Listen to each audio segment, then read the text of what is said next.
ప్రతి దినము ప్రతి సెకను కూడా ఆయన కృప చూపబట్టే మనం ఈ భూమి మీద ఉన్నాం.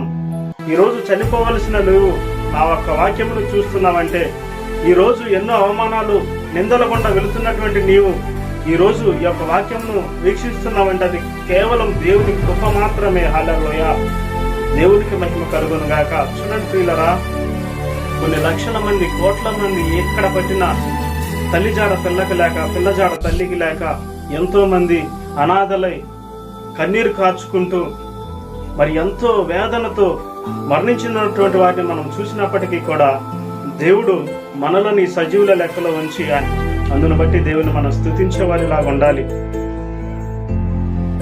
నీ పాపముల కొరకు, నా పాపముల కొరకు మరి చూడండి, ఆయన రక్షకుడిగా పుట్టి ఉన్నాడు. మనలను విడిపించడానికి, ఆయన రక్తంతో కడగబడటానికి ఆయన పుట్టి ఉన్నాడు. ప్రియులరా, మనం నమ్మి విశ్వసిద్దాం.